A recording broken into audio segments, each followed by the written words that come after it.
Olá, boa tarde. Estamos de volta com o nosso programa Entre Amigos. Mas antes gostaria de agradecer aos nossos apoiadores, ao Banese Card, a Nova Skin, Aerotour, Vange Produções, Grupo Miro dos Santos, Sindifisco, Gleides Buffet, blog do Cláudio Nunes, Casa Café e Prefeitura Municipal de Aracaju. Aliás, a Casa Café tem sempre propiciado para a gente, para o programa Entre Amigos, esse belíssimo espaço para que gravemos o nosso programa aqui. Hoje eu tenho aqui e nós, a partir de agora, estabeleceremos um papo com o secretário da Infraestrutura do município de Aracaju, Dr. Luiz Duval. Doutor, satisfação muito grande tê-lo conosco, mas há quem diga que o senhor adota, na qualidade de gestor público, uma linha dura para desenvolver suas atividades. Doutor João também sempre adotou uma linha dura, é de trabalhar até demais. Doutor João, às vezes, vara a madrugada e, quando precisa, convoca o seu secretário, seus assessores. Quem tem mais uma linha dura, o senhor ou o doutor João? Uma comparação meio complicada. Meio complicada, né? Mas veja, eu acho que a questão não é da linha dura, é que as necessidades do município são tão grandes que eu acredito que se nós trabalhássemos 24 horas, ainda assim sobraria assunto para ser resolvido. Então, o que nós temos procurado fazer é nos dedicar o máximo possível até onde o limite do nosso corpo suporta, no sentido de que a gente possa encontrar mais rapidamente as soluções que o município demanda. Aliás, o senhor conhece a linha adotada por ele? Isso aí remonta o quê? Quase 4 décadas, desde que ele foi prefeito na década de 70, mais precisamente em 1976, foi quando o senhor começou a trabalhar com o Dr. João. Depois, ele ganha o governo em 1982, assume em 83, e Luiz Duval sempre uma pessoa de extrema confiança do nosso querido João Alves Filho. Com relação à plataforma de trabalho, o que é que o senhor vem desenvolvendo, o que é que tem de importante a ser desenvolvido por esses dias, doutor Luiz? Olha, a infraestrutura, ela contempla 3 eixos básicos. A infraestrutura propriamente dita da cidade, composta pela drenagem, pelas vias urbanas, pela outra parte é o urbanismo da cidade, né? Como a cidade pode ser pensada, isso é fundamental, e para isso nós temos um assunto extremamente polêmico, que é o plano diretor, que nunca foi adequadamente resolvido. E, finalmente, o terceiro eixo é a mobilidade urbana, que é uma coisa hoje fundamental. O termo é até relativamente recente, moderno. Mas realmente a mobilidade urbana, principalmente naquilo tocante ao transporte público, é uma peça fundamental em qualquer administração que pense em fazer alguma coisa para sua cidade. Nós temos constatado um problema gritante, a questão da mobilidade urbana. Vamos trocar em miúdos. Eu quero falar de forma popular para que todos entendam. A questão do trânsito em Aracaju, acredito que seja uma coisa de necessidade premente, que tem que ser pensada logo e ser posta em prática. Acredito até que já haja trabalhos, projetos, se não concluídos, mas sendo traçados, porque é um problema gritante, doutor Luiz Duval. O que é que pode ser feito em necessidade premente para que pelo menos minimize essa questão? Olha, eu acho que nós temos que cada vez mais tentar melhorar o transporte público para desestimular o uso do carro privado. As grandes cidades lá fora, nos Estados Unidos, no hemisfério norte, na Europa, e no hemisfério norte, no modo geral, as pessoas já praticamente não usam o carro, usam o transporte público. E até se costuma dizer que país rico é aquele em que o rico usa transporte público.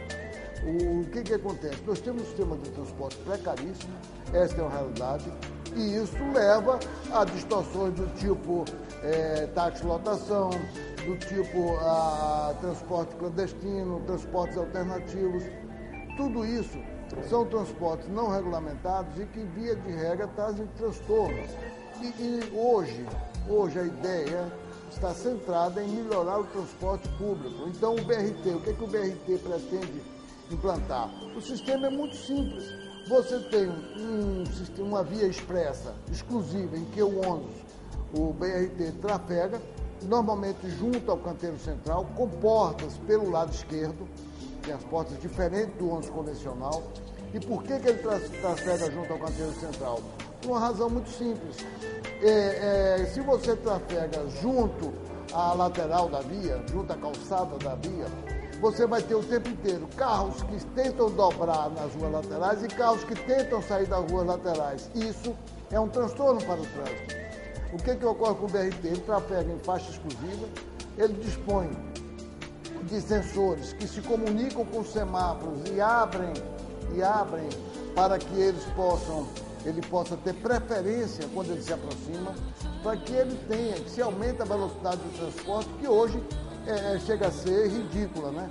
A pessoa demora 2 horas, às vezes, para sair do município Nossa Senhora do Socorro, do conjunto João Alves, que é uma área conurbada, né? Quer dizer, uma área que é separada de Aracaju apenas por uma ponte, e leva 2 horas para chegar ao trabalho. E isso está se transferindo hoje para todos os usuários, não é apenas o usuário de transporte coletivo.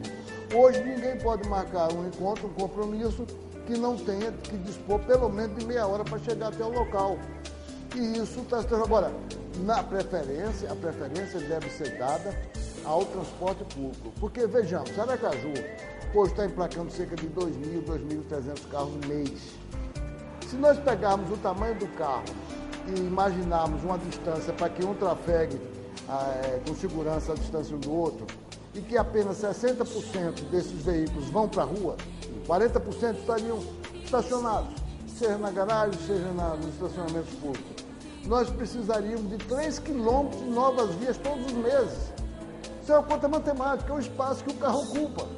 Então, por isso que está cada dia mais um inferno transitar. Mas o que se pretende é dar ênfase ao transporte público e, quem sabe, um dia a gente possa chegar a que o usuário do carro privado, do carro particular, use apenas no final de semana para ir à praia, para o seu lazer, para ir ao seu sítio, sua fazenda, e não para se deslocar até o trabalho, que deve ser feito por transporte público. Eu sei que isso é uma tarefa árdua, não é simples, mas é o que tem que ser perseguido. Eu destacaria aí 2 pontos. Primeiro, quando o engenheiro Sebastião Basílio Pirro traçou Aracaju em forma de quadras, cada quadra de uma para outra com 100 metros, será que ele, claro, não supunha jamais que Aracaju chegasse ao ponto que chegou, uma cidade quase que cosmopolita, uma metrópole, né? Mas o senhor acha que é problema Aracaju por ser formada, como foi formatada por ele, em forma de quadra, é problema ou seria melhor como outra cidade?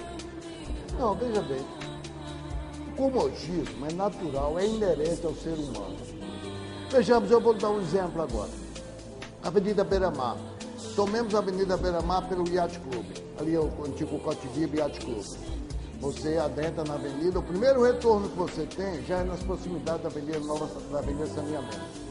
O segundo retorno é aquela ponte do Shopping Rio Mar. O terceiro já é lá nas proximidades daquela região, tem uns bares ali, quando tinha a antiga Boate do Augusto e tal, aquela região dali. E finalmente, chegando o quinto retorno aqui, na rótula, junto ao terminal de ônibus aqui da Atalaia. São 5 retornos existentes na Beira-Mar. Mas as pessoas se adaptaram, as pessoas aceitam e utilizam dessa forma. Nós inauguramos recentemente o Mergulhão. É evidente, eu não vou negar isso, que o Mergulhão foi excelente para o usuário que vem de lá do Augusto Franco, que vem daquela região, mas foi um transtorno para quem mora no Inácio Barbosa. Quem morava na Avenida Paulo VI, morava num residencial bucólico, onde só iam lá as pessoas que tinham alguma coisa, iam visitar um parente, iam visitar um amigo, certo? E de repente você jogou todo o trânsito da Zona Sul, certo? Em cima daquele negócio. E as pessoas reagiram fortemente à ideia de não ter um retorno. Não tinha um retorno na pia, quer dizer, a pessoa quer ter um retorno não sair de casa. E quando eles chegam lá no Augusto Franco, que é um outro problema, alcançou ali a Heráclito Hollenberg? Não, problema já abrimos o retorno. Já abriu? Já abrimos o retorno, a certo, cerca de 200 metros após a ponte Gilberto Villanova, já foi aberto um retorno. Dos males o menor. E nós não abrimos isso porque não tínhamos identificado o problema. Nós já tínhamos identificado o problema. O que ocorria? Aquela obra tem financiamento do BID. O BID é uma entidade internacional com regras muito rigorosas, com regras muito rígidas. E não admite modificações de projeto. Isso não é uma modificação de projeto, já viu um retorno, não é modificação de projeto, mas no fim é uma alteração. Não é significativa, mas é. E o BID resistia a essa ideia, mas nós tentamos convencê-lo e conseguimos, e o retorno está lá aberto. Mas você veja como a população reage, quer dizer, quando a via é expressa, você tem poucos retornos, é óbvio que você melhora o trânsito, mas a população reage, porque o comodismo é do ser humano. E principalmente aquela rua da frente ali, que fica frente para um mergulhão e ficava frente para Tancredo Neves, aquele pessoal ali ficou realmente muito prejudicado. Inclusive já se fala aí de fazer um abaixo-assinado, mas eu acho uma coisa humanamente impossível. Em primeiro lugar, preciso esclarecer que nós encontramos uma obra sendo implantada. Sim, foi. Ela havia já parte das fundações executadas, ou seja, não era uma plataforma que a gente podia mexer para a esquerda ou para a direita. Certo? Já havia aquele negócio. E a obra prejudicou muito a chamada Rua M, que é a que você está se referindo. Mas nós já fizemos um entendimento com todos os moradores, com todos, e um acordo que eu disse, olha, eu só fecho acordo com todos. Eu não posso fechar com 9 e um dizer, eu não concordo com isso, eu quero com todos. Então nós vamos transformar aquilo numa rua sem saída, nós vamos transformar a rua num calçadão, nós vamos fazer uma série de melhoramentos que foi discutido com aquela comunidade, e eu acho que essa é a forma de resolver as coisas, porque, olha, eu costumo dizer, não se faz omelete sem quebrar os ovos. Sem quebrar os ovos, é verdade. Mas não precisa sujar toda a pia para quebrar os ovos. Você pode quebrar o ovo dentro da tigela. E eu acho que é essa a observação. Se você tem um problema, por que não discutir com a comunidade? E nós chegamos num bom entendimento. Houve um momento em que a comunidade procurou o Ministério Público e eu suspendi as conversações. Eu disse, olha, ou nós conversamos administrativamente ou nós conversamos no Ministério Público. Eu não vou ficar tratando de duas frentes. E finalmente houve um acordo de se resolver a coisa administrativamente, que é o que está traçado e é o que nós vamos cumprir. Agora, eu não posso tirar o viaduto de lá. Claro. Essa conversa aqui requer um desdobramento. Fique conosco, daqui a pouquinho voltamos.